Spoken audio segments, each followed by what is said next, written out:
Well, sunset now in Harrisonburg, or the sun is setting. Can't really see sun now as we have cloudy conditions across our area. You can see the clouds out in the horizon. We do have snow pretty much knocking on the door. We'll see in downtown Harrisonburg in the next 2 hours or so. Current temperatures right now still above freezing in many locations. It's still 41 in Harrisonburg. We're still 40 in Waynesboro. 37 Luray, 39 Elkton, upper track though at 31 degrees. That spot seeing temperatures below freezing. And in Pendleton County, already starting to see the snow fall and stick in some parts. As we take a look at the live radar across our area, a lot of this is not making the ground as we do have really dry air in place. Now this snow is going to overcome that and it's eventually going to come down.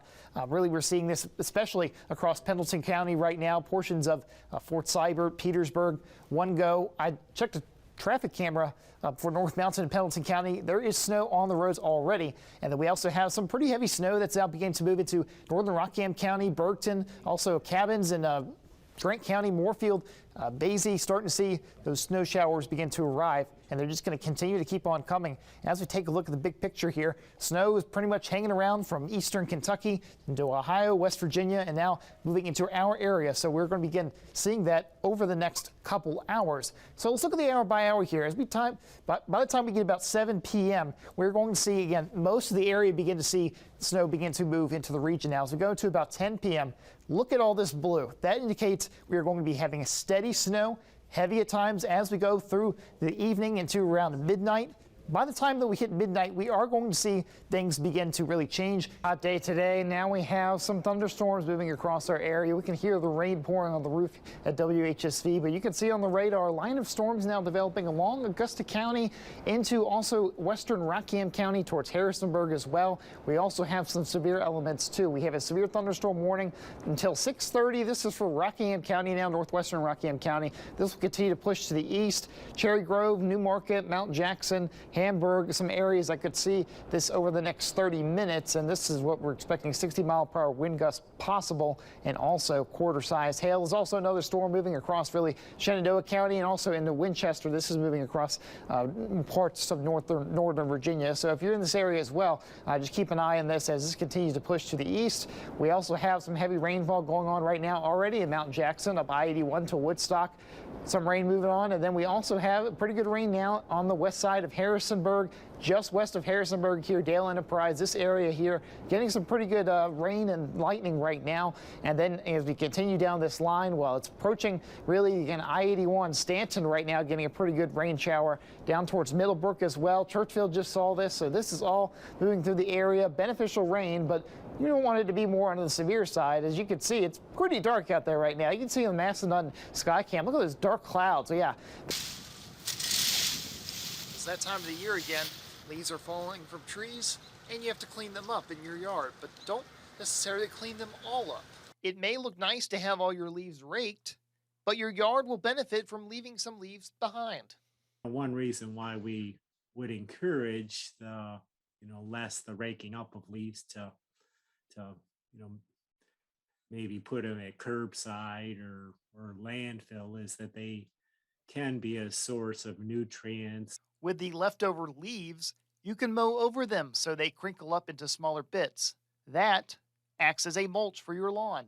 This will allow roots to grow in the ground to help keep the grass alive in the winter.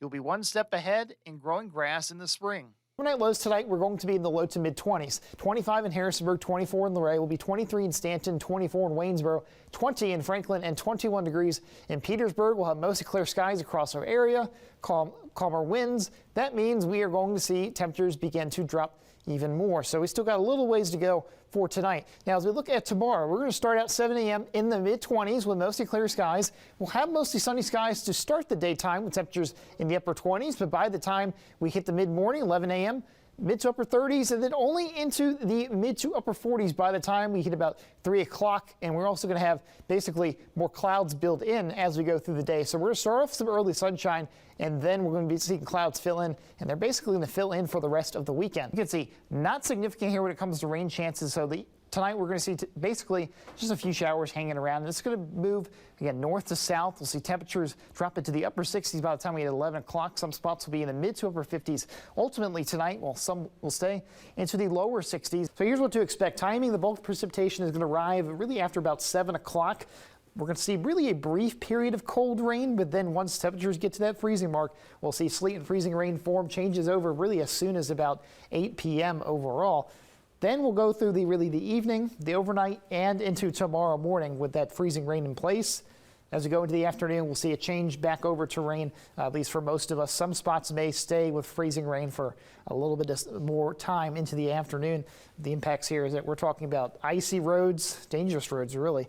Also down trees, down tree branches, widespread power outages. Those are all things that we're going to have to be dealing with here over the next 24 hours or so. So here's the timing here. Look at the hour by hour. You can see plenty of clouds around right now. You can kind of see the rain knocking on the door, the rain or the freezing rain, whatever you want to call it. But you can see by the time we hit midnight tonight, we are widespread covered with that pink. That means that, again, widespread freezing rain across the area. And we're going to continue to really see this as we go through the overnight into tomorrow morning. This is 4 a.m. You can still see the pink in place. Still seeing the pink around 9 a.m. So we're talking about a period where we could see perhaps about 12 to 14 hours of freezing rain. That's a long time, especially when doesn't take much to really cause problems. And you can see as we go into the hour by hour, by the time we hit the afternoon, those freezing rain will change over to more of a cold rain. But again, some places will take more time than others to see that transition. By the time really we hit 6, 7 o'clock tomorrow, we'll definitely see things out of the way for sure. Now here is the updated ice accumulation forecast here. We are talking about this whole red area here. That is 1/4 of an inch to 1/2 an inch in ice.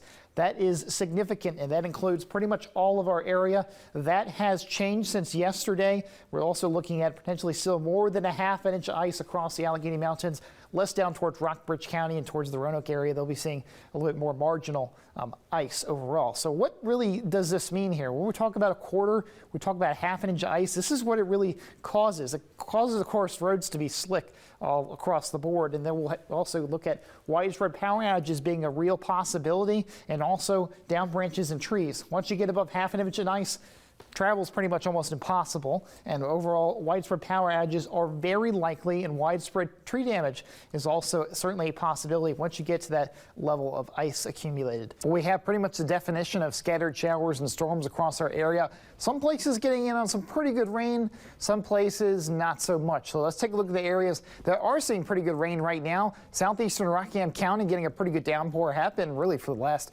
30 minutes or so, just south of Macedon, Long Island Ford Road as well, just north of Granos as well. So definitely some good rain coming down pretty quickly, though, and it's moving stationary. So that's an issue if we continue to really see that for flooding concerns. And then we have another storm that's moving across now the West Virginia state line into Shenandoah County, north of Boise. Another shower storm moving across Pendleton County and also into western Rockingham County, and then also some more rain down in Augusta County right now. Nothing too heavy with these showers, but just east of Stewart's Draft here, Fishersville, Waynesboro, and also down I-64 and 81 towards Raytheon and south of Middlebrook. That's where we're also seeing some rain right now. This late week system, this is Wednesday night. It's going to be crossing across the Midwest, going really into Wednesday night and the Wednesday overnight. Now, this is going to push into our area eventually. You can see some rain showers that will push into our area potentially going into late Thursday. That looks to be the timing right now. We'll start out going Thursday overnight where we can see a couple showers. And that'll continue going into Friday as well. We'll have a couple showers continue to hang around as this cold front continues to pass. So this is looking more like a Thursday overnight, Friday event, at least right now. It looks that way. So your Blue Out Plumbing, Heating, and Cooling 7-day forecast, temperatures in the upper 60s to around 70 degrees to start the week, so not bad whatsoever. Wednesday, a really nice day as well. And we'll see those clouds build in for Thursday and Friday, Veterans Day, low to mid 60s. On August 8th of 2020, the unthinkable happened. A storm moved over Stanton and stalled out, dropping several inches of rain in just over an hour in downtown Stanton, causing extreme flash flooding. Central Avenue looking like a rushing river. They're pouring through the wharf parking lot, and a couple cars actually floating in the road out here. Every speaker in the place is destroyed. It's bad. It's bad. The flooding stretched from downtown to Gypsy Hill Park. The west end of the park, from there forward all the way to the Duck Pond Bandstand area, we received significant damage. Chicano Boy Taco was just one of the many businesses impacted. During the flood, employees were clinging onto trees and the manager was on the roof. The community quickly came together to help anyone affected. Sunday morning, it's like every musician in Stanton came out to help, and it was amazing. And all up and down the street, there was just everyone was just helping. Nobody had to ask. Despite the situation, Chicanavoy reopened about 10 days after the flood.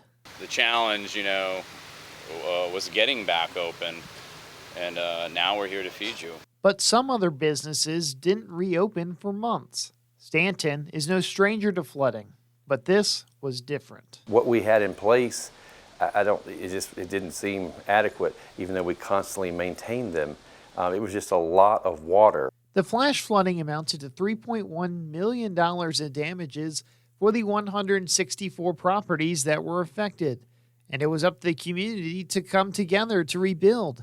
The Community Foundation in Stanton did its job by fundraising and shepherding those resources. 10 months later, the city has rebuilt and is stronger than ever. I still have some work to do, but the main part of the business and the record store is actually better than ever. Having a previous event, however traumatic, under your belt, not only heightens your awareness of what's going on, but certainly in the back of my mind, I know that this is a city that can respond. This is Central Avenue, where water was rushing down the street and caused plenty of damage back in August. Now, 10 months later, the city is almost done with all repairs, and people are more prepared if this were to happen again. Reporting in Stanton, Ben Beddoes, WHSV.